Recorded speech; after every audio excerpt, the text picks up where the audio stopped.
Eu quero que vocês abram comigo lá em Mateus capítulo 5. Nós vamos ler do versículo 1 ao 12 e vamos falar de forma muito específica hoje sobre o que é a felicidade. Felizes são o que, pastor? No domingo passado nós fizemos uma introdução, falamos sobre os céus abertos, quando nós buscamos viver debaixo de uma realidade de céus abertos, do sobrenatural de Deus. O sobrenatural de Deus é trazer à existência aquilo que não existe. Nós oramos, intercedemos, adoramos, cremos na volta de Jesus, cremos em muitas coisas que são sobrenaturais, que os nossos olhos humanos é incapaz de ver, mas com o olhar espiritual a gente consegue ver muitas coisas daquilo que Deus está fazendo em nós, através de nós. E hoje nós vamos mergulhar de forma específica aqui na segunda parte, onde nós vamos abordar bem sobre felizes são. Todos acharam? Diz assim: vendo as multidões, Jesus subiu ao monte e se assentou. Seus discípulos aproximaram-se dele e ele começou a ensiná-los, dizendo: felizes são os pobres em espírito, pois deles é o reino dos céus. Felizes são os que choram, pois serão consolados. Felizes são os mansos, algumas traduções está humildes, pois eles receberão a terra por herança. Felizes são os que têm fome e sede por justiça, pois serão satisfeitos. Felizes são os misericordiosos, pois obterão misericórdia.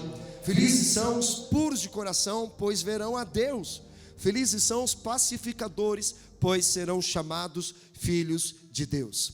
Felizes são os perseguidos por causa da justiça, pois deles é o reino dos céus. Felizes são vocês quando por minha causa os insultarem, os perseguirem e levantarem todo tipo de calúnia contra vocês. Alegrem-se e regozijem-se, porque grande é a sua recompensa nos céus. Pois da mesma forma perseguiram os profetas que viveram antes de vocês. Amém? Coloca a mão no teu coração, fecha os teus olhos. Jesus, muito obrigado mais uma vez nesta noite, pela tua presença neste lugar. Eu oro pela vida de cada um aqui nesta noite, cada homem, cada mulher, cada jovem, cada criança, cada jovem adulto, Senhor, para que eles recebam a tua palavra. Eu oro para que esses corações sejam como uma terra fértil para absorver a semente que será lançada nesses corações, Senhor. Seja uma terra fértil para produzir a 30, a 60 e a 100%, a 100 por 1, Jesus. Muito obrigado. Assim eu oro e te agradeço em teu nome, Senhor. Amém e amém e amém. Aplauda o Senhor Jesus mais uma vez, querido. Glória a Deus.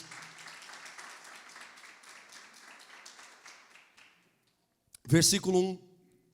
Vendo as multidões, Jesus subiu ao monte e se assentou. Seus discípulos aproximaram-se dele e ele começou a ensiná-los.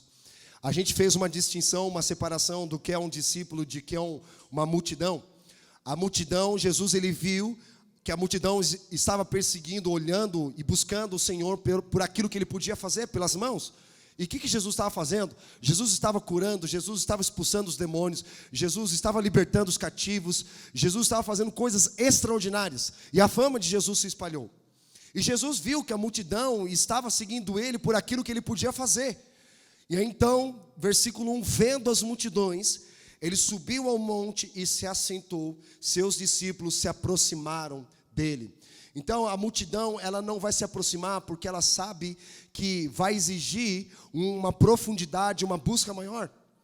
Vai sair da superfície, vai sair da vida rasa e superficial. E muitos ficam equivocados achando que quanto mais buscar ao Senhor, mais Jesus vai tirar coisa dela. E é verdade. Você não vem para a igreja, você não busca ao Senhor para ter algo dele, mas ele tira algo de você para depois você receber algo dele. Quando você jejua, não é para você ter algo de Deus, é para Deus tirar algo de você. Já percebeu que quando você pensa em jejuar, já parece que tudo conspira contra. O texto não fala todas as coisas cooperam para o bem, parece que nada está cooperando. Você fala, vou jejuar, aí pronto. Aí você começa a ficar irritado, aí vem um fulano, te chama de filho de Beuzebu, né, de filho de Caim. E aí você fala, meu Deus, o que está acontecendo? Irmãos, a gente está lidando com o reino espiritual. Não tenha medo, o Senhor é contigo. Mas neste momento é para Deus tirar algo de nós. Percebe que quando você jejua, você fica mais irritado? Pastor, eu jejuo de Coca-Cola. Não, Coca-Cola não sustenta teu corpo. Pastor, eu jejuo de chocolate. Chocolate não sustenta teu corpo. Porque teve gente já na igreja que falou assim, eu jejuo de WhatsApp. Não, isso não é jejum. Isso é um propósito, mas não é jejum. Jejum é alimento. E se tem uma coisa que mexe com a gente, brasileiro, crente, é comida. Não é verdade? Tirar o café da manhã para mim, meu Deus, cara, você quer Terceira Guerra Mundial. Eu amo o café da manhã. Eu amo aquele momento de sentar na mesa, um cafezinho, um pão torrado, uma tapioca. Assim, eu fico maravilhado. Então, eu pelo menos, quando eu vou tirar o café da manhã, meu misericórdia, cara. Me dá uma irritação, me dá, sabe? Me dá uma falta de ar, brincadeira. Mas me deixa irritado, porque, na verdade, Deus está revelando que, na verdade, eu sou. O jejum, ele provoca isso. Ele mostra para você quem você é, que você não percebia, ou você fazia de conta que você não sabia, que você era irritado. Então, os discípulos, eles se aproximam, porque eles têm o desejo, eles têm fome, eles querem mais, eles querem sair da superfície, eles não querem um nível raso, eles querem mergulhar mais. Ezequiel, capítulo 37, fala das águas profundas. Quem já cantou as águas profundas? As águas profundas eu sei. Ele fala assim, cara, existem águas que batem nos lombos, nos joelhos, nos artelhos, mas existem águas que são tão profundas que os nossos pés não tocam ali o chão. Eu quero nadar nos teus rios. Não vou cantar aqui porque você conhece a canção. E é isso, é profundidade. É ter essa clareza. Os discípulos, eles vão se aproximar sabendo que Deus vai tirar coisas deles. Deus vai tirar, porque a porta é estreita, mas a boa notícia é que a porta continua aberta. Amém, irmãos? Então vamos lá. Felizes ou bem-aventurados os pobres de espírito, versículo 3. Felizes são os pobres em espírito, pois deles é o reino dos céus. A gente viu que primeiro nós temos uma promessa e nós temos uma recompensa. E felizes são, não é os que fazem, porque a gente não pode basear a nossa espiritualidade naquilo que nós fazemos, mas naquilo que nós somos em Deus. É Deus quem define quem nós somos. E muitas vezes, essa verdade está muito distante de nós. Quando Jesus fala, vocês são a luz do mundo. Aí você fala, nossa, só estou andando em trevas. Como assim, Jesus? Sou a luz do mundo. Você é o sal da terra, mas Jesus, eu não estou saboreando a vida de ninguém. Não é aquilo que você pensa, mas é aquilo que Deus já disse ao teu respeito. Muitas vezes a gente se coloca numa posição assim, nossa, Jesus disse que eu sou a luz do mundo, mas eu só estou cheio de confusão na cabeça, minha mente está confusa, eu estou andando em trevas, as coisas estão conspirando contra mim, mas Jesus disse, você é a luz do mundo. Não é sobre o que eu faço, mas é sobre quem eu sou em Deus. Aqui está a minha identidade. A minha identidade não está firmada em casamento, não está firmada em filhos, não está firmada em ministério, não está firmada na igreja, mas a minha identidade está firmada em Cristo. Ele é o meu firme fundamento. É nele que eu descubro quem eu sou. Se você não entende quem você é em Deus, você vai procurar a sua identidade em pessoas, em coisas, e você não vai encontrar. Porque as pessoas, as coisas, não têm o poder de suprir a necessidade do teu coração que só pode ser preenchido por Deus. Jesus é a eternidade. Sabe que tem um texto, se eu não me engano, Eclesiastes, que diz que Deus colocou a eternidade no coração do homem. Ele não colocou o momento no coração do homem, Ele colocou a eternidade no coração do homem. Portanto, você não deve viver por aquilo que você vive no momento, mas por aquilo que você deve viver na eternidade. Aquilo que é eterno, não colocar os seus olhos naquilo que é passageiro, mas naquilo que é eterno. E os discípulos, eles se aproximam sabendo disso. E muitas pessoas pensam que para ser feliz, precisa ser pobre financeiramente. Já ouviu aquela expressão, dinheiro não traz felicidade? Quem já ouviu? Brasileiro falando, e a gente cresceu nessa cultura, dinheiro não traz felicidade. Então eu tenho que ser pobre. Então eu tenho que ser pé rapado, então eu tenho que andar de ônibus, então eu tenho que andar de chinelo havaianas, eu tenho que andar humilde, né? Até a palavra humilde virou sinônimo financeiro. Não. A humildade não está relacionado àquilo que você tem, mas àquilo que você deve ser em Deus. Porque a gente chega na periferia, em lugares mais pobres, por exemplo, aí você fala, nossa, aquela pessoa é tão humilde. Mas o que é tão humilde? Por quê? Não é porque ela é escassa financeiramente. Mas você vai ver a pessoa é arrogante, soberba, orgulhosa. Aí você vai andar num lugar que é mais rico, mais nobre.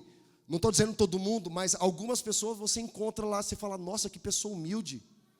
Uma pessoa tão simples, ela tem tantas riquezas, mas ela é tão simples. Porque a humildade não é aquilo que você tem, mas é aquilo quem você é em Deus.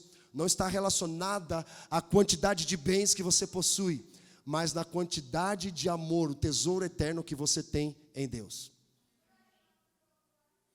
Felizes são os pobres em espírito. E essa palavra espírito, você percebe aí, se você olhar na tua Bíblia, é com a letra minúscula.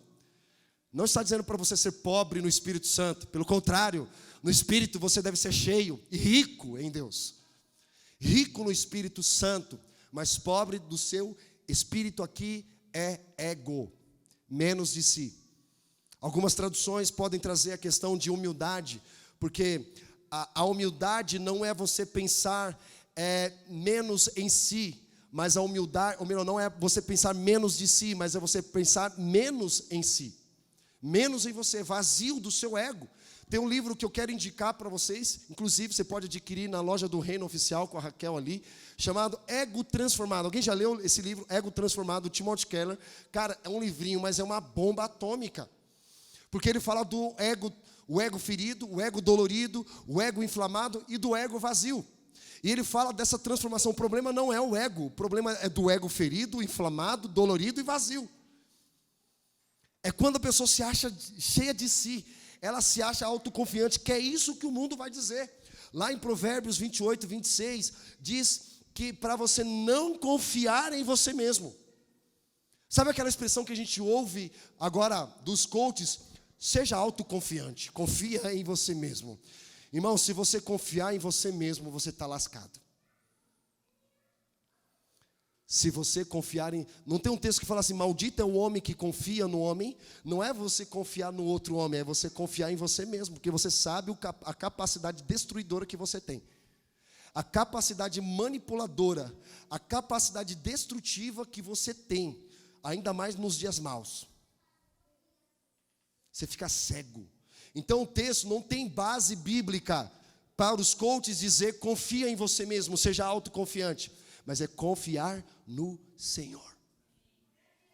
Confia no Senhor, e aqueles que confiam no Senhor prosperarão. Não confia em você mesmo, irmão. Não se apoie no seu próprio entendimento, na sua própria sabedoria, mas confie no Senhor. Menos de si. Aqui está dizendo pobres em espírito, pois deles há a recompensa, pois deles é o reino dos céus. Jesus, portanto, não disse que essas pessoas que eram pobres em relação às circunstâncias exteriores, às quantidades de bens que você possui. Porque Jesus fala, a vida de um homem não consiste na quantidade de bens que ele possui. Quantas pessoas eu conheço por aí, tem muita riqueza financeira, material, você fala, meu Deus, cara, que cara mais soberbo, orgulhoso. Seja pobre ou rico, porque Jesus não está fazendo a distinção de classe social e econômica, não é sobre isso. Porque imagina que ali sentado, assim como estamos nós aqui, tinha rico e pobre sentado junto. O bom da igreja, o poder da igreja é quando nós vemos pobre e rico iguais, sentado no mesmo lugar. Eu sou isso com a igreja reina, não que eu quero, desejo, eu oro para que Deus mande os pobres, que só tenha pobre na igreja. Não, eu oro para que existam pessoas iguais perante a Deus.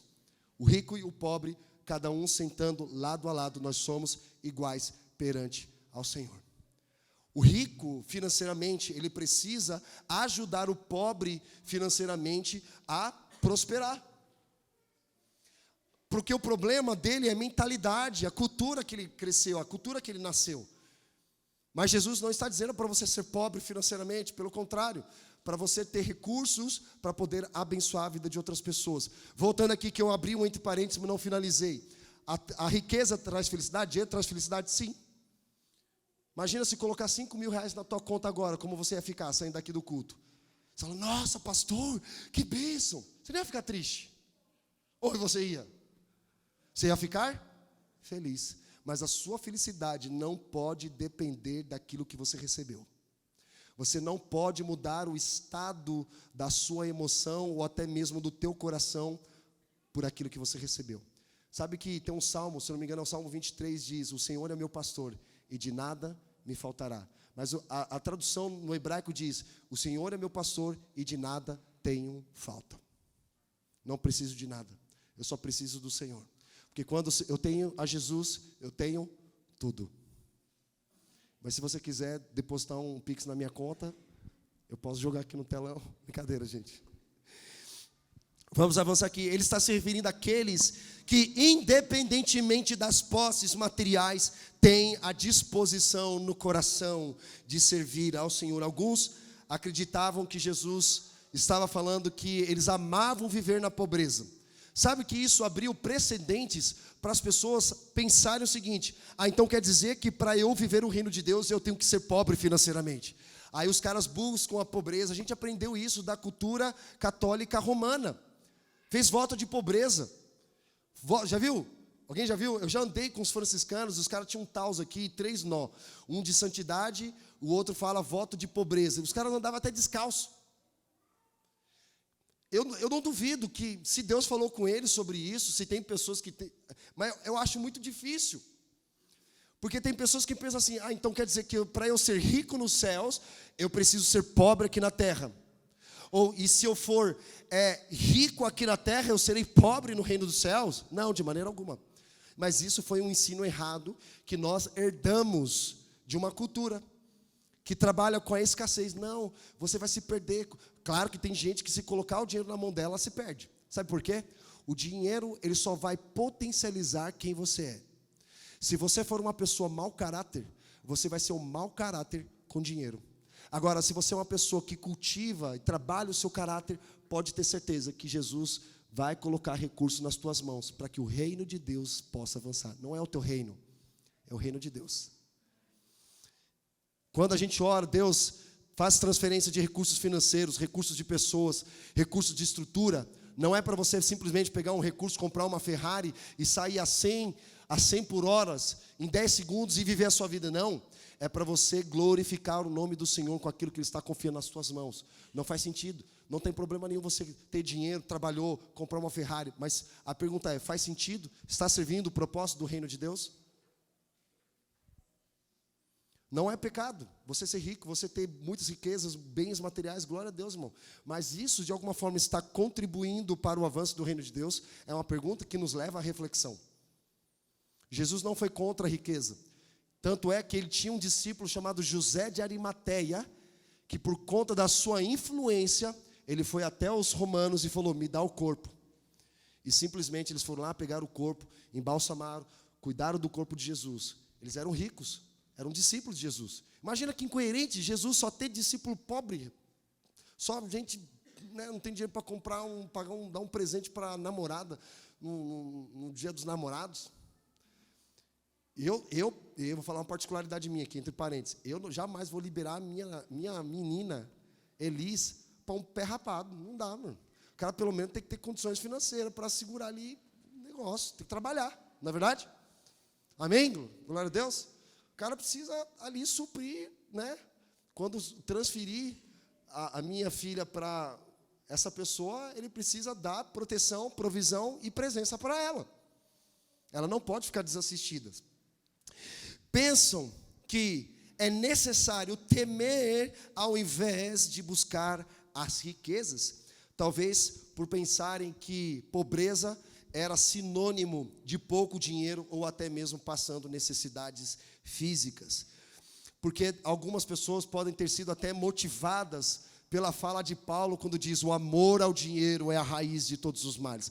Aí muitos acabam interpretando de forma errada, dizendo: não, porque dinheiro, a raiz dos males é o dinheiro. Não, nunca foi. Nunca foi. Alguns irmãos falam que a pobreza é emocional. Conversando com o inglês, a gente estava trocando uma ideia, falando sobre isso. Falei: cara, sobre finanças, e a gente falando sobre essa questão que mexe com o nosso emocional. Mexe. A gente precisa ter o quê? Disciplina. Jesus fala para o quê? Para nós sermos o quê? Mordomos, fiéis e prudentes. Fiéis e prudentes. Aí sim nós viveremos a verdadeira felicidade.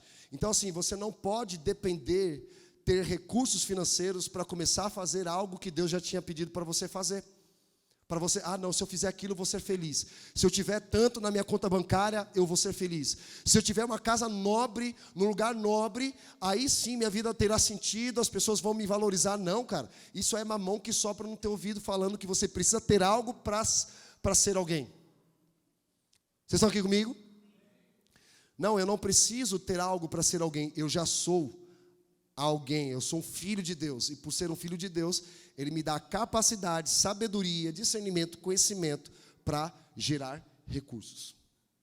Sabe o que Salomão pede de todas as coisas que ele poderia ter pedido? Sabedoria. Ele não pediu dinheiro, ele não pediu riquezas, ele pediu sabedoria. E sabe o que Deus falou para ele? Pedisses bens, porque você não pediu riquezas, não pediu dinheiro, mas por você ter pedido bem, eu te darei riquezas, te darei tesouros, e se tornou um dos homens mais ricos de toda a face da terra. Então não busque riquezas, busque sabedoria, porque se você buscar riquezas, você vai ficar correndo atrás das riquezas, mas quando você busca sabedoria, as riquezas começam a correr atrás de você, para servir o reino de Deus. Amém, queridos? Os pobres em espírito para Jesus são os humildes, são os que se conhecem, são os que têm convicção dos seus pecados, próprios pecados, são aqueles que Deus concedeu aquele primeiro arrependimento. Então aqui é como se fosse um primeiro passo para nós alcançarmos lugares maiores. Ele está dizendo, bem-aventurados, felizes, a verdadeira felicidade consiste em você ser pobre de você mesmo. Pare de pensar em você. Pare de pensar de forma individual, comece a pensar de forma coletiva, porque a fé, ela é coletiva, a fé ela não é individual, irmãos. Todo sonho, toda visão, todo projeto que Deus coloca no teu coração tem um objetivo coletivo e não individual. Não estou dizendo para você não desfrutar de você fazer uma viagem, seja no Brasil, no exterior, conhecer outros lugares, comer num lugar bom, comprar uma roupa boa. Não estou dizendo, você pode desfrutar sim, mas não se esqueça que existe algo muito maior do que os seus próprios planos. Provérbios diz, muitos são os planos no coração do homem, mas o que prevalece é o propósito do Senhor. Planeja, se eduque, seja disciplinado, busque, mas lembre-se que o propósito de Deus é maior do que o teu propósito pessoal. Versículo 4. Felizes são os que choram, pois serão consolados. Mas o mundo vai dizer, seja hedonista, ame a si próprio, tenha prazer, busque prazer. E nós vivemos hoje uma geração hedonista, uma geração que busca satisfazer os seus próprios desejos. Isso é aplicado em várias áreas, principalmente no casamento. As pessoas buscam o quê? Felicidade. Como eu já falei aqui, vou repetir novamente porque algumas pessoas não ouviram. Tive que lidar com um rapaz que falou, pastor, Deus é bom? Sim. Deus é misericordioso? Sim. Deus é amoroso? Sim. Então ele está preocupado com a minha felicidade. Então ele se importa com a minha felicidade. Então se ele se importa com a minha felicidade, eu estou infeliz no casamento, então eu vou me divorciar para eu ser feliz. Com 3 filhos adolescentes. Eu falei, opa, pode sair que eu já te vi, rapaz.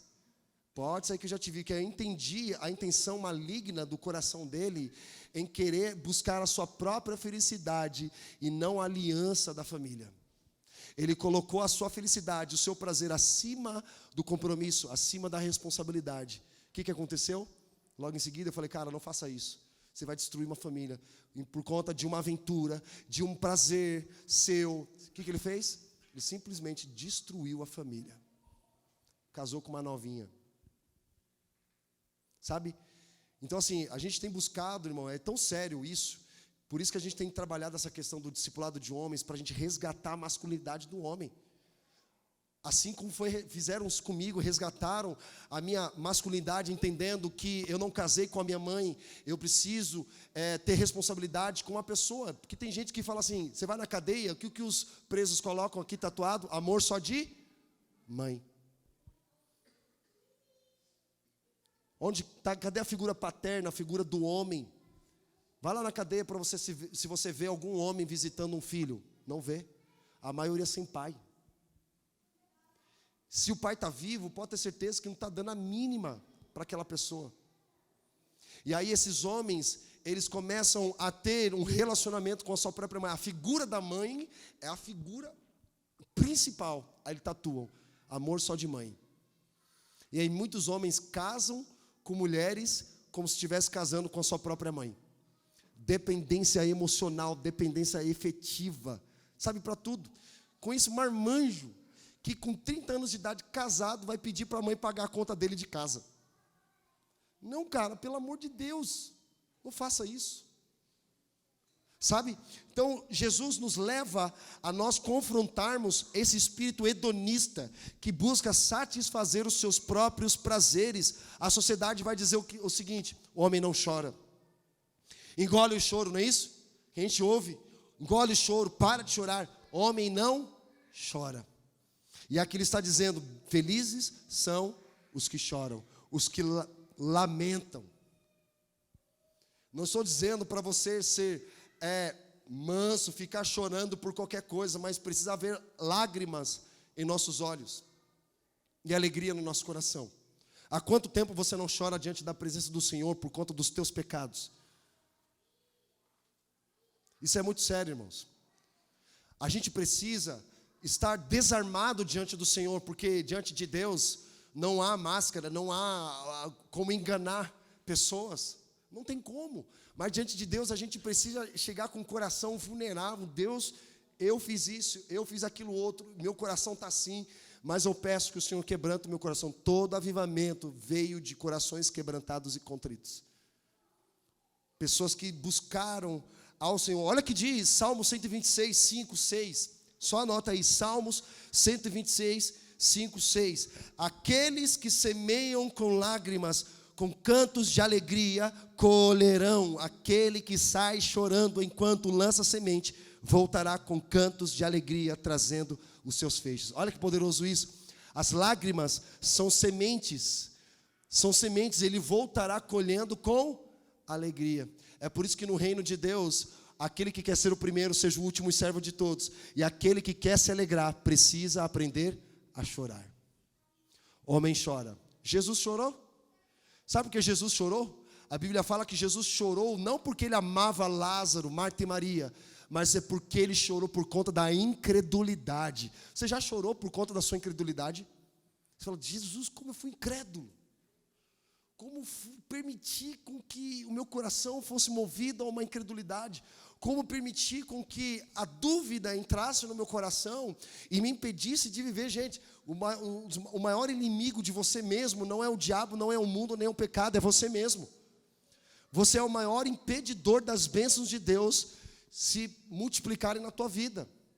Mas quando nossa mente, o nosso coração se alinha com Jesus, meu amigo do céu, Ele quer fazer coisas extraordinárias na tua vida. Bênçãos sem medidas. Amém, irmãos? Glória a Deus.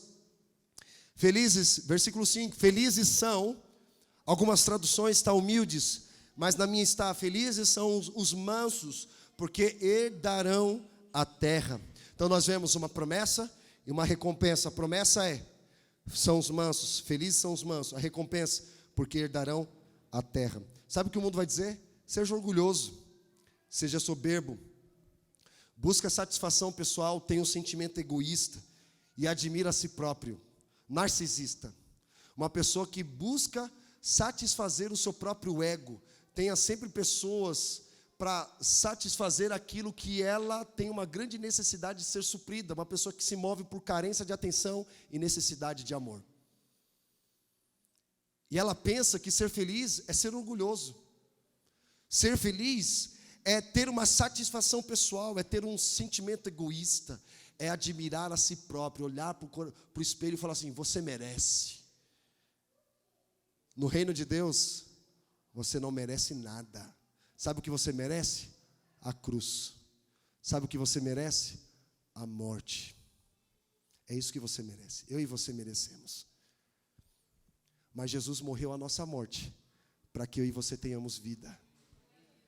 Ele fez uma substituição. Lembra daquela mulher adúltera? Todo mundo querendo apedrejar ela. E Jesus para e fala assim: quem tiver pecado que atire a primeira pedra. Começando pelo mais velho até o mais novo, cada um foi lançando a pedra no chão. E aí, tem várias interpretações. Mas, para Deus salvar uma pessoa, no estalar de dedos, sim ou não? Mas eu acredito que houve uma conversa no pé do ouvido daquela mulher, dizendo: mulher, eles estão certos, porque lá em Levíticos diz que se você fosse pego em adultério, você seria morta, apedrejada. E eles estão certos, porque a minha Bíblia diz isso. A sua Bíblia diz isso, sabia? Quem for pego em adultério merece morte por apedrejamento. Lembra a mãe de Jesus, Maria? Ela apareceu grávida, ela merecia o quê? A morte. Aí o marido, José, protege ela, um homem de Deus, sabia que ela estava concebendo pelo Espírito Santo, protege, guarda ela, para que ela pudesse gerar o menino Jesus. Jesus sabia que ela merecia a morte. Ele sabe que Jesus, eu acredito no pé do ouvido, você merece a morte, mas eu vim aqui substituir a tua morte pela minha vida. Eu vou morrer por você na cruz. Jesus substituiu a maldição pela bênção, substituiu a morte pela vida. Vocês estão aqui comigo? E sabe o que ele fala? Tem alguém te condenando?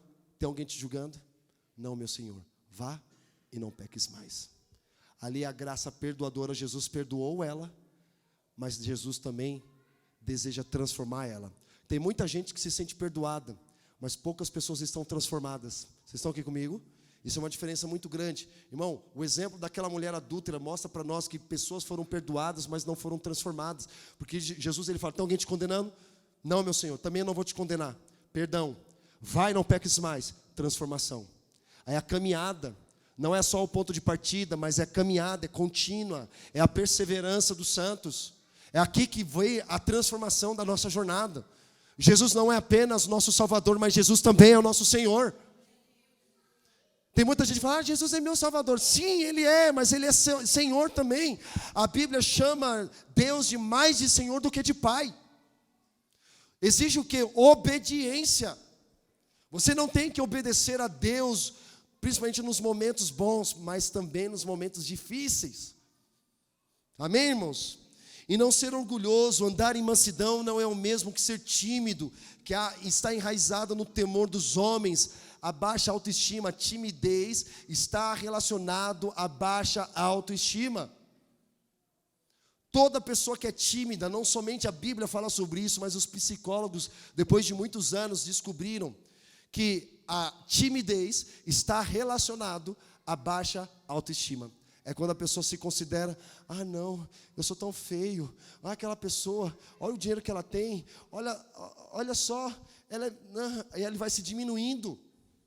E tem aqueles que são soberbos, complexo de inferioridade. Se acham melhor do que os outros, mais inteligentes que os outros, mais bonito que os outros. E sempre quer fazer coisas melhores do que os outros. São dois extremos que nós precisamos evitar, mas a mansidão, ela está relacionada a um coração humilde. Mateus 11:29 diz: tomem sobre vocês o meu jugo e aprendam de mim, pois sou manso e humilde de coração. E vocês encontrarão descanso para suas almas. Ele está falando de descanso relacionado à mansidão e humildade. Sabe por que você não está encontrando descanso? Aqui o texto diz: porque você não está buscando um coração manso e humilde. Porque a autoridade que a gente sempre fala, a autoridade seja no trabalho, a autoridade na igreja, a unção de Deus, está relacionada a um coração manso e humilde. Jesus fala: aprendei de mim, que o meu fardo é suave e o meu jugo é leve. E aí ele fala: pois sou manso e humilde de coração. Mas tem um outro lado. A gente olha para Jesus muitas vezes como um leão da tribo de Judá, não é verdade? Um leão que ruge. A gente cantou aqui: um leão que ruge. E quando a gente fala de leão, a gente pensa em quê? Virilidade. Pensamos em força. Pensamos em coragem, não é isso que o leão representa? Ainda mais o leão da tribo de Judá, que é Jesus, que foi um homem que morreu na cruz de uma forma muito corajosa.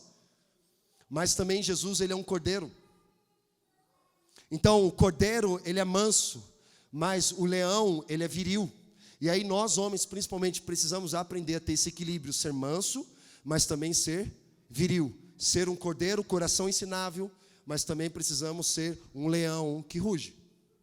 A gente não pode se acovardar diante de situações, de responsabilidades, que chamam a nossa vida para responder. Vocês estão aqui comigo, irmãos? Então Jesus está nos ensinando dizendo o seguinte: bem-aventurados, mansos são aqueles que de fato buscam cultivar essa humildade. E humildade, se alguém falar assim, eu sou humilde. Não, você já não é humilde, porque você se vangloriou. As pessoas que vão observar isso na sua vida, a sua esposa, os seus filhos, os irmãos em Cristo, eles que vão dizer se você é manso ou não. Não é você que vai dizer, não, mas eu sou tão bom. Nem o próprio Jesus disse que ele era bom, e você tem a coragem de dizer que você é bom. Não, ninguém é bom até que termine a obra. Até que termine a obra. Ser manso não é ser frouxo. A gente fala aqui a expressão ser tanga frouxa. O homem que, na nossa cultura brasileira, não honra as cuecas. Né? Já ouviram essa expressão? Eu posso falar essa expressão que é algo da nossa cultura. Ser manso não é ser frouxo, é ser paciente. Não se deixa pecar quando se ira. Lembra que o texto fala, irai-vos, mas não pecai-vos. Então você pode se irar, a gente se ira, mas é não dar lugar ao diabo. Existe a ira santa de Deus. A ira no sentido de, cara, eu quero viver algo poderoso em Deus. Olha aquela situação, o cara fica irado por uma questão de senso de justiça, que é a próxima bem-aventurança, Mateus 5:6. Vai lá comigo. Felizes os que têm fome e sede por justiça, pois serão satisfeitos. Sabe o que o mundo diz? Não, seja acomodado. Cara, seja preguiçoso. Faz jogo esportivo na internet, que agora está isso, né? Dinheiro fácil, rápido, sem precisar trabalhar. Ganhe dinheiro dormindo, sem precisar trabalhar, com apenas um celular e uma internet. Não é isso que o pessoal fala? E aí você fala um bando de gente seguindo isso. Por quê? Não querem trabalhar. Não tem fome, não tem sede por justiça. Não se interessam por isso. Mas Deus, Ele vai responder essa fome e sede de justiça de acordo com o tamanho da sua fome. Deus responde de acordo com a sua fome. Tem um pastor querido chamado Luciano Subirá, que ele fala o seguinte: nosso maior problema não é a falta de alimento, nosso maior problema é a falta de apetite. Porque a gente tem a Bíblia do bebê, tem a Bíblia do adolescente, a Bíblia da menina, a Bíblia do menino, porque em casa tem essas Bíblias. Tem a Bíblia da mulher, a Bíblia do homem, a Bíblia do casal, a Bíblia em várias traduções, não tem? Não é isso? Tem a Bíblia da sogra, a Bíblia... Cara, tem Bíblia de tudo quanto é tipo, no celular. Pastor, eu não consigo ler. Vai ouvir, tem Bíblia de áudio. Não tem desculpa. O problema, então, não é a falta de alimento, mas é a falta de apetite. Pastor, eu não tenho fome. O que eu faço, pastor? Eu descobri uma estratégia. Porque nem sempre eu tenho fome pela palavra de Deus. Mas, quando eu não tenho fome por alimento físico, por exemplo, eu passo a ver documentários ou alguma coisa relacionada à comida, que eu gosto de comida. Eu gosto de preparar comida também. E aí me dá fome. Aí eu percebi o seguinte, falei, cara, eu vou começar a aplicar isso para a palavra.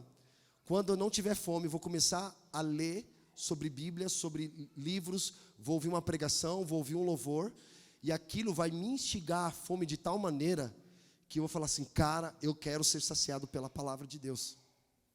Tem dias que eu não quero ler, mas eu preciso ler. Tem dias que eu não quero orar, mas eu preciso orar. Tem dias que eu não quero jamais jejuar, mas eu preciso jejuar. Tem dias que eu não quero vir para o culto, mas eu venho para o culto, porque eu sei que na comunhão dos santos há vida. Quantas vezes você já veio para o culto não querendo vir para o culto? Amém? Não é verdade? Mas você foi, porque a fome no teu espírito era maior do que a fome da tua carne. E a quem você alimenta mais na sua vida é o que mais vai prevalecer na sua jornada. Quem você tem alimentado, a sua carne ou o seu espírito. Gálatas capítulo 5 vai dizer o seguinte: ande e viva no espírito. Quem anda e vive no espírito gera fruto do espírito, mas quem anda e vive na carne vai gerar frutos da carne. Então é uma questão de escolha. Se você alimenta as suas paixões, ou você alimenta o Espírito Santo dentro de você. Você escolhe por quem você quer ser governado, se é pelos céus ou pela terra. Que a sua escolha seja uma escolha de ser governada pelos céus. Que a sua escolha seja uma escolha de ser governado pela palavra, de ser governado pelo Espírito Santo, de viver e andar no Espírito Santo, querido. É esse lugar que Jesus deseja que nós estejamos. Versículo 7. Felizes são os misericordiosos, pois obterão misericórdia. O mundo vai dizer, Provérbios 3:7, não seja justos aos seus próprios olhos. Mas aqui o texto fala de misericordioso, ou seja, receber e dar misericórdia essencial para nossa própria felicidade e grandeza. A palavra misericórdia, ela vem da palavra miséria de coração, no grego. É quando você se move em servir o outro. Por exemplo, a sociedade não fala de empatia, agora empoderou essa palavra, virou agora vocabulário, né, da sociedade. A pessoa precisa ser empática. É linda, maravilhosa, mas na Bíblia eu não encontro essa palavra empatia, eu encontro a palavra compaixão. Porque empatia significa você ter um sentimento com relação àquela pessoa que está passando por uma necessidade ou um sofrimento. Você fica, nossa, né? Seu coração sente aquilo, mas a compaixão é quando, além de ter o sentimento, eu me movo naquele sentimento para servir alguém. A Bíblia fala que Jesus teve compaixão das pessoas, porque eram ovelhas como sem pastor. Então a compaixão, ela se move, ela não simplesmente ela fica, nossa, eu tenho empatia por aquela pessoa. Não, a compaixão, ela se move, vamos fazer algo. Então a misericórdia, ela está relacionada a isso. Nós somos chamados para sermos sensíveis para com aqueles que nos maltratam e reclamam contra nós. Aqui é uma parte difícil. Não vou dizer para você que é fácil. Quando alguém mente a teu respeito, te maltrata, qual é a sua reação? Braveza. Tipo, filho de Belial. Aí a gente começa a orar com os nomes, né? Filho de Caim, né? Judas. E a gente começa a expressar o nosso coração, a nossa natureza caída. Pessoas que nos perturbam, que são diferentes, que têm menos comprometimento com Deus do que nós, que cometem erros, que tropeçam em pecados escandalosos, e especialmente aqueles que sofrem, têm grande necessidade devido à pobreza. Será que nós estamos sendo misericordiosos com relação a essas pessoas? Obviamente a gente não pode passar pano para ninguém. Amém, queridos? Glória a Deus. Aconteceu uma situação bem desagradável essa semana, e você fala, e pessoas que eu conhecia muito perto a pessoa que fez algo terrível, de abuso sexual infantil. Um caso desse não é caso pastoral, é caso de criminal e cadeia. E pessoas que estavam passando pano para um rapaz que já estava cometendo abuso sexual com outras crianças e adolescentes. Ninguém parou essa pessoa. Se você não faz nada, você é conivente. Não, se você sabe de uma informação e você não se move em resolver aquela situação, querido do céu. Quando alguém compartilha algo pessoal, íntimo para você, você se torna responsável por aquilo.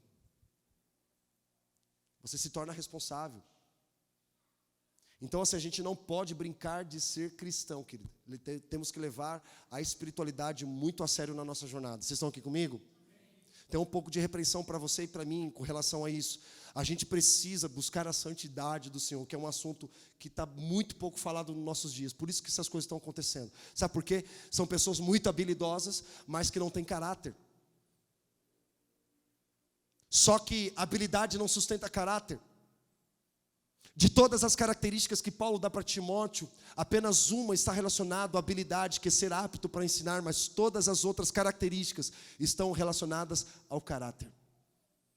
Agora, quando eu busco cultivar o caráter dentro da minha vida, pode ter certeza que a minha habilidade será potencializada. Vocês estão aqui comigo? Quantas vezes você viu gente famosa, conhecida, caindo em pecados escandalosos, e aí ela perdeu a habilidade? Não. Mas ela, por conta do mau caratismo, ela não consegue potencializar até a habilidade que ela tem.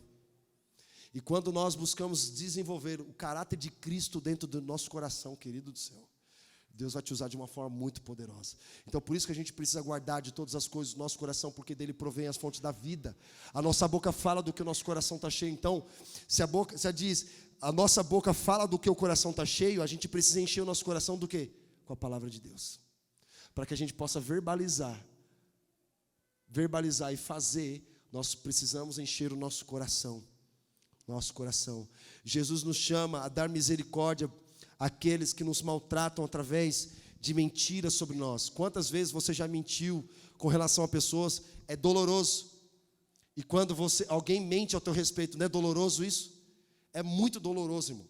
Quando alguém fala algo que é totalmente contraditório com a sua vida. Mentira, ninguém gosta de receber uma fake news. Aí você vê no governo brasileiro um cara que era especialista em fake news recebendo medalha de honra no combate de fake news. Olha só que mundo inverso nós estamos na nossa nação brasileira, que aplaude pessoas que são mentirosas. Pessoas que não têm misericórdia, simplesmente se movem por uma questão de fama, se movem por uma questão de dinheiro, se movem por uma questão de poder. E não é nesse lugar que nós devemos andar, querido. Nós devemos ser misericordiosos e buscar ajudar as pessoas que estão sofrendo. Mateus 5,44 vai dizer: eu, porém, vos digo, amai vossos inimigos e orai por aqueles que vos perseguem, para que sejais filhos do vosso Pai que está nos céus. A gente não foi chamado para passar pano para ninguém, mas precisamos ser verdadeiros. Verdadeiros. Misericordiosos. É lamentável, a gente não deve se alegrar com escândalos, com situações pecaminosas, a gente deve se entristecer, porque isso entristece o coração de Deus. E Paulo fala: não entristeçais o Espírito Santo. Quando eu fiquei sabendo desse abuso, irmão do céu, meu coração fechou de uma tal forma, que eu fiquei triste. Não conheço a pessoa, mas entristece. E se a gente não se entristece em relação a isso, querido, a gente pode ter certeza que nós estamos indo para o mesmo lugar que aquela pessoa. E outro detalhe, eu estava orando, compartilhei com os irmãos antes de começar o culto. A gente passa a olhar para os escândalos e deixa de olhar para Jesus. Vocês estão aqui comigo? Sabe que Jesus fala para João Batista? Porque João Batista duvidou de Jesus como Cristo. E Jesus responde: o que vocês estão vendo? Vai dizer João Batista: os cegos estão vendo, os surdos estão ouvindo, os coxos estão andando, os leprosos estão sendo curados, e bem-aventurados aqueles que não se escandalizarem de mim. Quando João Batista perdeu Jesus de vista, ele começou a ficar escandalizado e começou a duvidar que Jesus era o Cristo. Sabe o que Deus está falando para mim e para você? Não tirar os olhos de Jesus. A gente olha para os escândalos, eu fiquei, meu Deus, cara, não posso olhar para os escândalos, preciso olhar para Jesus. Eu preciso olhar para aquilo que o Senhor está fazendo nessa nação. Jesus está curando, Jesus está transformando, Jesus está expandindo, Jesus está fazendo coisas extraordinárias na Igreja Reino. E eu não posso me distrair com aquilo que Jesus não está fazendo. Eu não posso, você não pode olhar para aquilo que Ele está fazendo, irmão. Ele está fazendo coisas extraordinárias no nosso meio. Se a gente se permitir deixar ser levado pelos escândalos, sabe o que vai acontecer? Você vai dar brecha, você vai dar margem para que o seu coração endureça. E quando você tem um coração endurecido, sabe o que acontece? Gera incredulidade. O endurecimento do coração gera incredulidade. A gente começa a se mover por dúvidas. E não é esse lugar que Deus quer de mim e de você. Versículo 8, a gente vai finalizando. Felizes são os puros de coração, pois verão a Deus. E o mundo vai dizer: seja avarento, seja obcecado por adquirir riquezas, patrimônios, não seja generoso, seja uma pessoa esbanjadora, seja uma pessoa liberal, tenha um sentimento liberal de uma pessoa. O que é o liberal? É uma pessoa que ela só crê em Deus se ela sentir a comunhão com Deus. Ela baseia a vida dela em sentimento. Mas a fé, ela não é um sentimento, a fé é uma convicção. A fé não se move por aquilo que eu sinto. A fé, ela se move por aquilo que eu creio em Deus. A fé é a certeza das coisas que se esperam e a prova das coisas que não se veem. Bem-aventurados, felizes são aqueles que não viram, mas creram. É nesse lugar, irmão. Mas muito de nós queremos ver as coisas materializadas, mas Jesus quer trabalhar no nosso coração dizendo, cara, você se move pelo sobrenatural de Deus. Não é por aquilo que vocês estão vendo, mas é por aquilo que eu estou derramando sobre vocês. Bem-aventurados aqueles que não viram, mas creram. A gente se move pela fé. A gente não se move por aquilo que nós estamos vendo. A gente não se move por vista. Paulo diz, não andamos por vistas, nós andamos pela fé. Pela fé. E pessoas que são obcecadas por adquirir e acumular dinheiro, existem recomendações sobre isso. Aqueles que buscam se enriquecer, eles vão se perdendo. Lembra do jovem rico? Jesus questiona o jovem rico, porque o jovem rico chega com a seguinte ladainha: bom, mestre, Jesus já dá na canela dele. Bom, só tem um, é Deus Pai. Nenhum sou bom. Ele, o que eu tenho que fazer para herdar a vida eterna? Jesus fala, você conhece os mandamentos? Sim, conheço, né? E Jesus responde, então, não mate, não roube, não adultere, não diga falsos testemunhos, honre teu pai e tua mãe. E ele responde, mas isso eu tenho feito desde a minha juventude. Isso aqui é fácil para mim, Jesus. Aí Jesus fala, tá, então você quer aumentar o nível, então beleza, então vou aumentar o nível.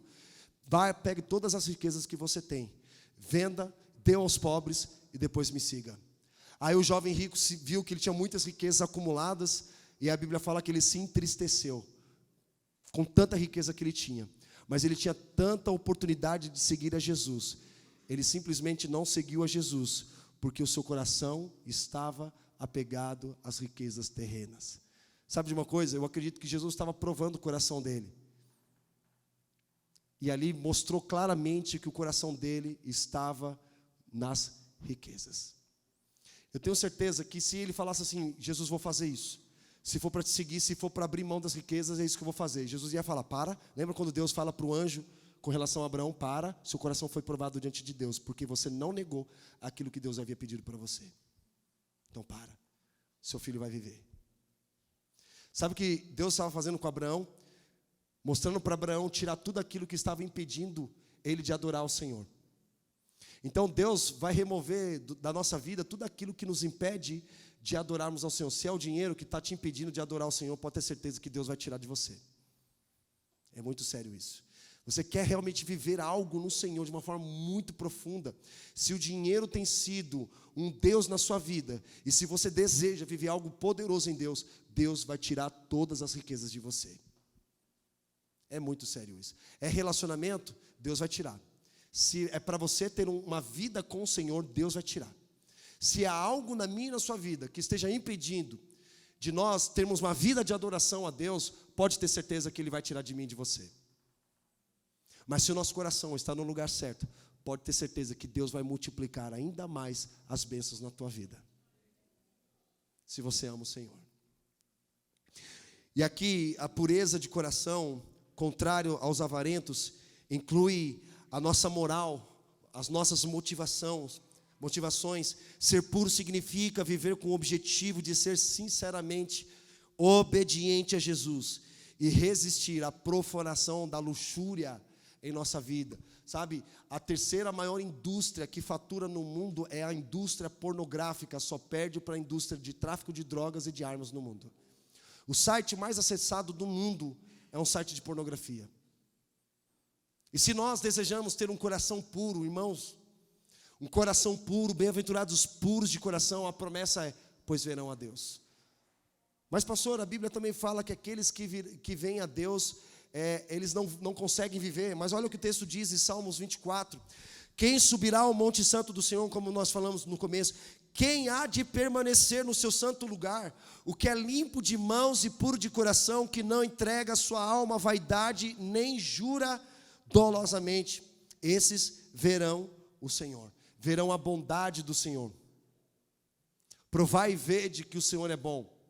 Então aqueles que veem o Senhor, veem a movimentação do Senhor, veem os milagres de Deus, as bênçãos de Deus, são aqueles que buscam cultivar o seu coração puro.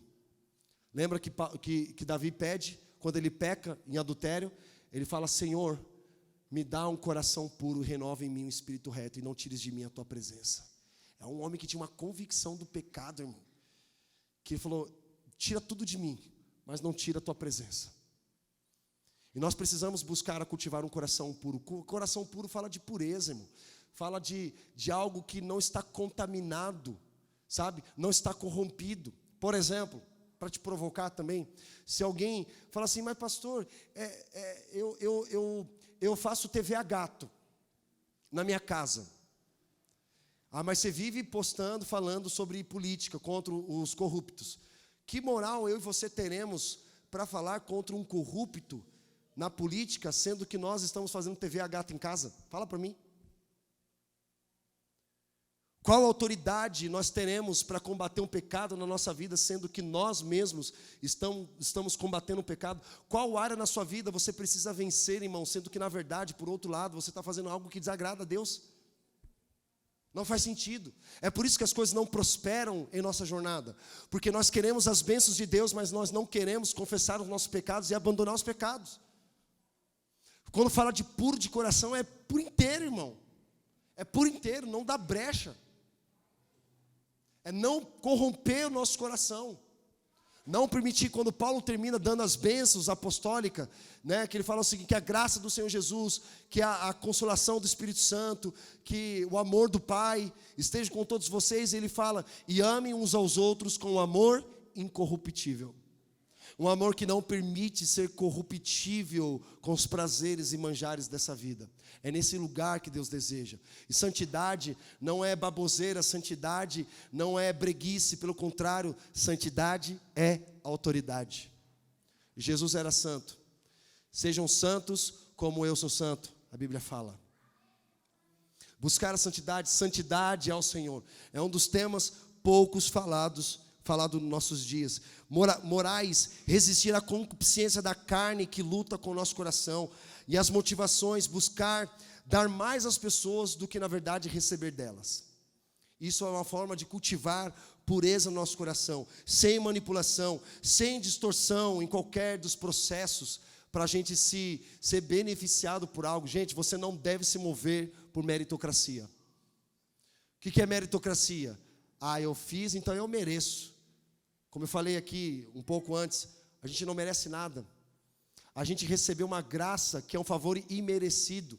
Jesus morreu a nossa morte, que nós não temos capacidade alguma de morrer. Ele pagou uma dívida espiritual, que eu e você não temos condições alguma de pagar essa dívida. Versículo 9. Felizes são os pacificadores, pois serão chamados filhos de Deus. O que o mundo vai dizer? Seja competitivo, seja agressivo. Irmão, no ambiente de trabalho que tem concorrência, a gente também não pode ser desleal. Pelo contrário, a gente precisa cooperar para que haja, digamos, uma amplificação do ambiente de trabalho. Tem várias pessoas que trabalham naquilo que você mesmo faz. Você vai ficar competindo com ela, querendo ganhar mais que ela, querendo ganhar mais os clientes dela. Você vai querer desonrar, falar mal daquela pessoa para obter os clientes. Não, cara, faça o seu trabalho e faça bem feito, como se você estivesse fazendo para Jesus. As próprias pessoas vão pensar, vão analisar e vão perceber quando você faz com qualidade.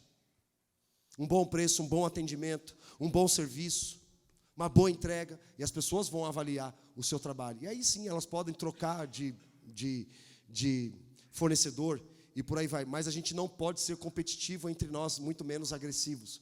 E aqui fala que felizes são os pacificadores. Jesus então nos chama a evitar brigas e trabalhar para reconciliar e reparar relacionamentos. Ou você e eu seremos pessoas que vamos provocar incêndios, pessoas que vão provocar dissensões, facções, divisões, briga. A palavra divisão, ela é a mesma palavra de divórcio. Divisão é uma visão dividida. Ou melhor, são duas visões, uma divisão que ela foi dividida, se tornou duas visões. E ela fica batendo de frente uma com a outra. E uma casa dividida, ela não prospera. E o pacificador, ele precisa trazer o quê? A paz, porque é isso que ele carrega a paz. Ele não carrega contenda, ele não carrega divisão, ele não carrega brigas, ele não carrega espírito violento. Pelo contrário, nós devemos recusar ter um espírito argumentativo e contendencioso, ou forçar a nossa própria vontade a qualquer custo. A gente vai vendo as notícias e fala, misericórdia, cara. A gente gosta de notícia ruim, a gente gosta de tragédia. As notícias mais acessadas nos jornais, quais são? Tragédia. O brasileiro gosta de uma confusão. O brasileiro gosta de uma intriga, gosta de uma briga, gosta de uma encrenca. Porque isso dá visibilidade, dá alcance, dá ibope. A gente precisa evitar esse tipo de coisa. A gente precisa olhar para aquilo que Jesus está fazendo em nosso meio. Amém, queridos? Para a gente finalizar aqui, versículo 10 ao 12. Felizes são os perseguidos por causa da justiça, pois deles é o reino dos céus. Bem-aventurados serão vocês quando por minha causa os insultarem, os perseguirem e levantarem todo tipo de calúnia contra vocês. Alegrem-se e regozijem-se, porque grande é a sua recompensa nos céus. Pois da mesma forma perseguiram os profetas que viveram antes de vocês. Sabe o que o mundo está dizendo? Seja um cara popular. E sabe o que a gente percebeu ao longo desses dias? Que existem muitas pessoas que têm quilômetros de alcance, mas centímetros de profundidade. A geração TikTok, não é isso? As pessoas não estão interessadas em conteúdo. A gente que trabalha com comunicação, conteúdo, você sabia que fizeram uma pesquisa para saber quanto tempo as pessoas passam no TikTok e no Instagram? A média foi 13 segundos no TikTok e hoje 7, 8 segundos no Instagram. Agora tem uma concorrência. Concorrência de o quê? De audiência. Aí as plataformas ficam competindo entre os usuários, que quanto mais você ficar no aplicativo, mais eles ganham. Você paga para usar o Instagram? Sim ou não? Não. Mas como que eles ganham dinheiro? Com audiência. Quanto mais pessoas estiverem ali, mais dinheiro eles ganham, porque eles conseguem entregar para mais pessoas. E aí a gente vê hoje uma geração que quer dinheiro rápido e fácil, começam a produzir conteúdos que querem ter quilômetros de alcance, mas centímetros de profundidade. Nós estamos dando voz para as pessoas que não têm maturidade para falar sobre vida de pessoas.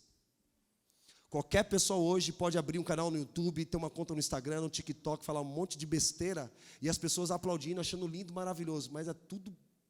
Você ouve as coisas que falam, você fala, meu Deus, cara, como consegue ter a audiência dessa? Você é aquilo que você compartilha, você é aquilo que você consome. As pessoas não estão interessadas em conhecimento, não estão interessadas em se capacitar, não estão interessadas em se aperfeiçoar, não estão interessadas em estudar, não estão interessadas em trabalhar. Você pergunta para um jovem hoje, o que você quer ser quando crescer? Quero ser um youtuber, pastor. E aí se não der certo, eu vou trabalhar. É isso que a gente ouve. Querem ter quilômetros de alcance e centímetros de profundidade. Agora, se você tem quilômetros de alcance e profundidade, meu amigo, usa, mas vai fundo mesmo. Porque a gente precisa ocupar esses lugares, porque se nós não ocuparmos, pode ter certeza que a sociedade vai ocupar. Se Deus te fizer famoso, glória a Deus. Use e saiba se posicionar biblicamente nesses lugares. Agora, se Deus não te fizer uma pessoa famosa, se contenta com isso mesmo, porque você é a pessoa mais influente dentro da tua casa. Porque se você não influenciar a tua casa, pode ter certeza, se você tem filhos, Felipe Neto e Lucas Neto vão influenciar. Sabe o que a geração está fazendo hoje? Perde mais tempo no celular. Sabe o que os pais fazem hoje para as crianças pararem de encher o saco? Fica aí no celular, não me enche o saco. Aí começam a dar a tela para essas crianças que ficam lá ali consumindo conteúdos que não condizem, não traz crescimento, não traz absolutamente nada de vida para elas. Sabe o que vai acontecer? Se você não discipular os teus filhos ou discipular pessoas, pode ter certeza que a sociedade vai ocupar esse lugar, vai discipular no teu lugar. E não com a palavra de Deus, vai discipular com ideologias. A pessoa mais influente na minha casa sou eu. Eu sou referência na minha casa.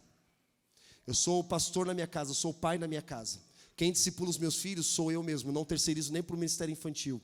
Graças a Deus temos a irmã Stephanie aqui à frente desse ministério lindo, e nós vamos investir pesado no ministério infantil, no sentido de trazer não somente as crianças, mas os pais e responsáveis das crianças para discipularem. É um trabalho em conjunto, porque não adianta colocar a criança 2 horas num culto de domingo, não é suficiente, irmão, não é. Mas quando há uma parceria de ambos os lados, nós vamos gerar algo muito poderoso. Por isso que você não pode reduzir a sua espiritualidade num culto de domingo de 2 horas. Você deve cultivar, porque o culto de domingo não sustenta a tua espiritualidade, mas o que sustenta a tua jornada é a sua devoção, o seu devocional durante a semana.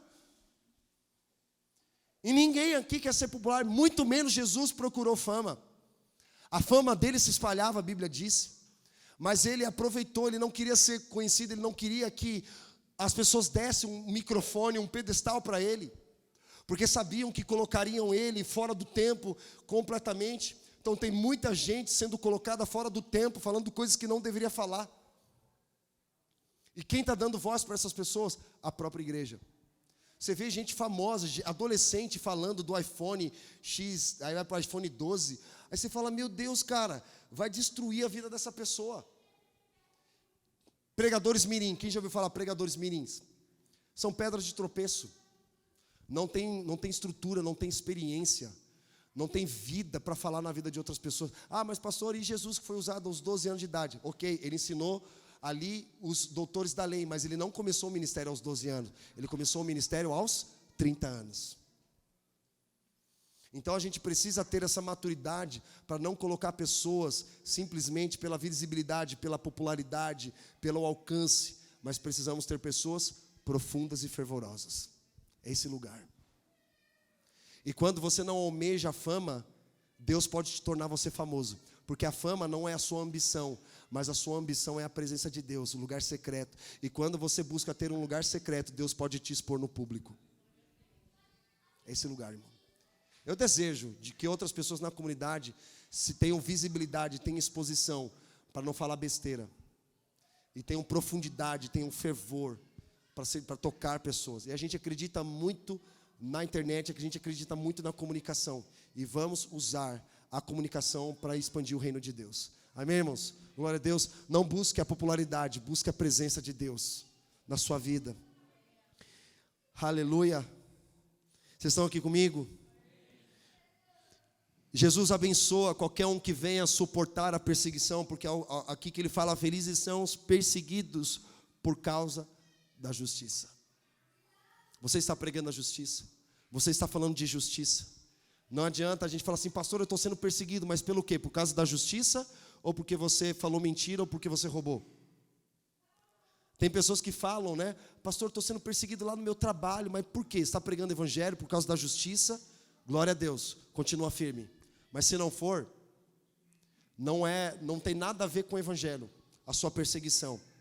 E ele vai dizendo, bem-aventurados serão vocês quando por minha causa os insultarem, ou seja, por causa de Jesus, os perseguirem, levantarem todo tipo de calúnia contra vocês. Sabe qual é a recompensa? Alegrem-se e regozijem-se, porque grande é a sua recompensa nos céus, pois da mesma forma os profetas foram perseguidos antes de vocês. Irmãos, me perguntaram, pastor, nós precisamos ser perseguidos para sermos fiéis? Eu falei, de maneira alguma. Quanto mais fiéis nós formos, mais perseguidos nós seremos. É igual casamento, irmão. Você não precisa esperar que algo aconteça para você ser fiel. Você já tem que ser fiel. E as coisas vão acontecer. Mas a fidelidade, o compromisso, a responsabilidade, ela segura a aliança. Vocês estão aqui comigo? Então assim, a perseguição, ela é a semente para o avanço do reino de Deus, irmãos. Quando Deus viu que o povo só estava ali em Jerusalém, aí Deus mandou uma perseguição, fez com que o evangelho se espalhasse. O sangue dos mártires são as sementes do evangelho, são as sementes do alcance. A palavra de Deus chegou até a mim e você, porque pessoas deram as suas próprias vidas para que nós fôssemos alcançados pelo evangelho. Então nós precisamos entrar nesse lugar de valorizar aquilo que essas pessoas fizeram antes de nós, porque essa é a verdadeira felicidade. Não é tristeza, é a alegria do Senhor que é a nossa força. Nós andarmos debaixo dessa revelação, de entrarmos nesse lugar da verdadeira felicidade que Jesus tem proporcionado para mim e para você. A verdadeira felicidade consiste em ser perseguido por causa da justiça de Deus. Nós seremos perseguidos. Vão falar todo mal a nosso respeito. Eu já fiz isso, irmão, com meu irmão mais velho. Já fiz isso. Quem nunca já fez isso? Quem já foi perseguido em casa, quando se converteu? Olha, crente. Qual que o pessoal mais fala? Agora é crente. Qualquer coisinha que você faz, eles ficam tirando sarro, né? Ah, você não é crente? Está dando dinheiro lá para o pastor? Não é isso? Está dando dinheiro lá para o pastor? Olha lá. Aí os nossos próprios familiares nos perseguem. E você não tem medo de falar da sua fé. O problema é quando você se torna um 007, né? Um espião escondido, tem medo de que as pessoas saibam que você é crente, para você não ser perseguido naquele lugar, para você não perder a sua reputação. Deixa eu falar uma coisa. Todo discípulo de Jesus, ele perde a reputação. Mas o que ele não perde é a integridade de coração. Isso ele não perde. Quem você era antes e quem você se tornou hoje, para a glória de Deus. Então é nesse lugar que nós precisamos entrar. Lugar da verdadeira felicidade que nós só encontramos em Cristo Jesus. Queridos, eu estou muito feliz.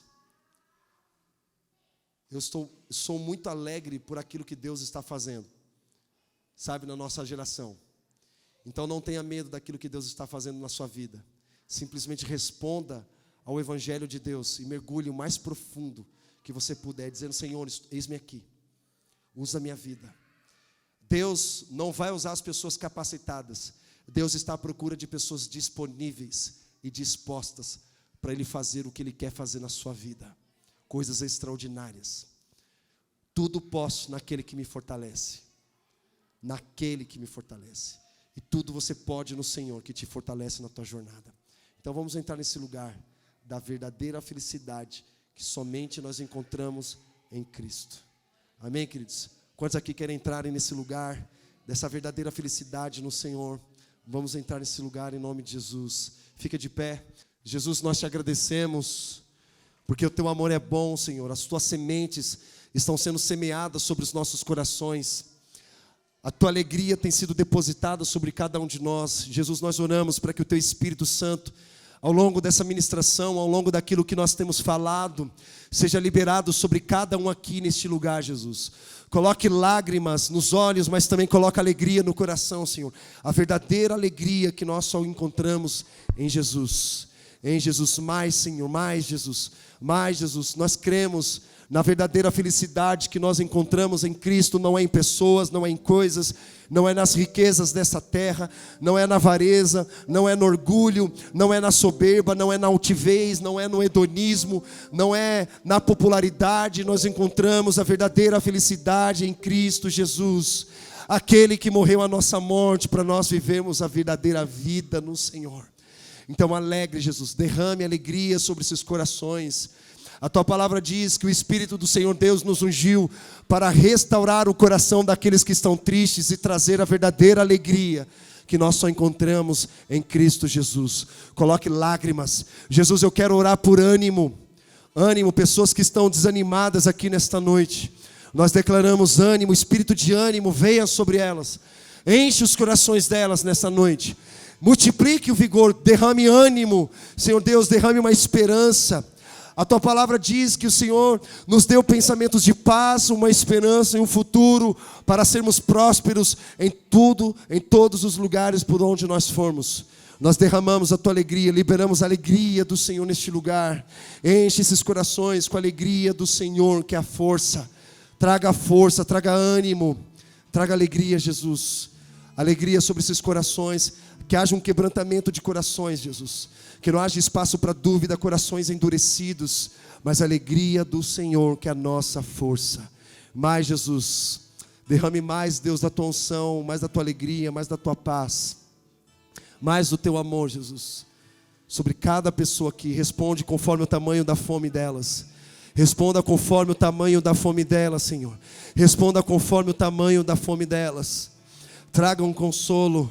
O Espírito Santo, Ele é o nosso consolador. O Espírito Santo é o nosso consolador. O nosso bem presente, principalmente nos tempos de angústias. Vem, Espírito Santo. Encha todo este lugar. Enche os nossos corações com a alegria do Senhor. Nos dê ânimo. Em nome de Jesus. Continua com os teus olhos fechados. Vamos adorar o Senhor.